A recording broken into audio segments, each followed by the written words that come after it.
बड़े बड़े राजपूत राजाओं ने अकबर के सामने सिर झुका दिया था और उसकी अधीनता स्वीकार कर ली थी, किंतु महाराणा प्रताप ही ऐसे थे जो अकबर के सामने कभी नहीं झुके। उन्होंने बड़े बड़े कष्ट उठाए किंतु हिंदू कुल के गौरव को सुरक्षित रखा। इसी हिंदू कुल के सूर्य महाराणा प्रताप की प्यारी पुत्री का नाम था चंबा। अकबर की सेना ने चित्तौड़ पर अधिकार कर लिया था। महाराणा प्रताप अरावली पर्वत की घाटियों, गुफाओं और वनों में अपने परिवार के साथ भटक रहे थे। महारानी और राजकुल के सुकुमार बालक पता नहीं कितना कष्ट उठा रहे थे, लेकिन अपने धर्म और देश की स्वतंत्रता और गौरव के लिए महाराणा ने पूरे 25 वर्ष यह अपार कष्ट उठाया। इस कठिन समय में महाराणा को बच्चों के साथ दिन भर पैदल घूमना पड़ता था। रात को भूमि पर या चट्टानों पर वो सोते थे। ज्यादातर बच्चों को उपवास करना पड़ता था। 3-3, 4-4 दिन में कहीं जाकर जंगली बेर और घास की रोटियां मिल पाती थी। कई बार तो ऐसा अवसर आता था कि वे घास की रोटियां भी बनाते बनाते छोड़कर भागने को विवश हो जाते थे। महाराणा प्रताप की पुत्री चंपा 11 वर्ष की थी और एक पुत्र था महाराणा का जो उस समय 4 वर्ष का था। एक दिन दोनों बालक एक नदी के किनारे खेल रहे थे। छोटे कुमार को भूख लगी थी। वह रोटी मांगने लगा और रोने लगा। उस 4 वर्ष के बच्चे को क्या पता कि उसके माता पिता के पास आज अपने युवराज के लिए रोटी का एक टुकड़ा भी नहीं है। चंपा ने अपने छोटे भाई को कहानी सुनाकर और फैला फुसलाकर सुला दिया। राजकुमार भूखा ही सो गया। चंपा जब छोटे भाई को गोद में लेकर माता के पास सुलाने आई तो देखा कि महाराणा चिंता में डूबे बैठे हैं।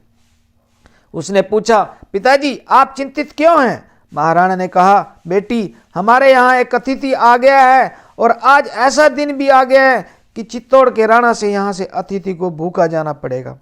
चंपा ने कहा, पिताजी आप चिंता ना करें, हमारे यहाँ से अतिथि भूखा नहीं जाएगा। आपने कल जो मुझे 2 रोटियां दी थी वह मैंने बचा कर रखी हैं। मुझे भूख नहीं है। मैंने रखी तो छोटे भाई के लिए थी पर वह सो गया है। आप उस अतिथि को दे दीजिए। पत्थर के नीचे से दबा कर रखी गई घास की 2 रोटियां हटाकर लाकर चंपा ले आई। थोड़ी सी चटनी के साथ वे रोटियां अतिथि को दे दी गई। अतिथि रोटियां खाकर चला गया, लेकिन महाराणा अपने बच्चों का कष्ट नहीं देख सका। उस दिन उन्होंने अकबर को अधीनता स्वीकार करने के लिए पत्र लिख दिया। 11 वर्ष की सुकुमार बालिका चंपा 2-4 दिन के बाद तो उसको घास की रोटियां मिल पाती थी और वह उसे भी बचा कर रख दिया करती थी। अपने भाग की रोटी वह अपने छोटे भाई को थोड़ा थोड़ा करके खिला देती थी। इस प्रकार भूख के मारे वह सूख गई थी। उस दिन अतिथि को रोटियां देने के बाद मूर्छित हो गई। महाराणा प्रताप ने उसे गोद में उठाकर रोते रोते कहा, मेरी बेटी मैं तुझे और दुख नहीं दूंगा। मैंने अकबर को पत्थर जो है ना लिख दिया है। चंपा मूर्छा में से एकदम चौंक पड़ी और कहने लगी, पिताजी आप यह क्या कह रहे हो? हमें मरने से बचाने के लिए आपने अकबर का दास बनना स्वीकार कर लिया। पिताजी हम सब क्या कभी मरेंगे नहीं? पिताजी देश को नीचा मत दिखाइए। देश और जाति की गौरव रक्षा के लिए लाखों लोगों का मर जाना भी उत्तम होता है।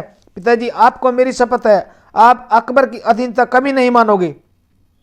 बेचारी चंपा बोलते बोलते महाराणा की गोद में ही सदा के लिए चुप हो गई।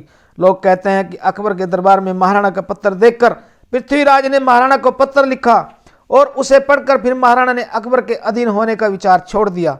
लेकिन सच बात तो यह है कि बालिका चंपा ने अपने बलिदान से ही महाराणा का विचार बदल दिया था और हिंदू कुल के गौरव की रक्षा कर ली थी।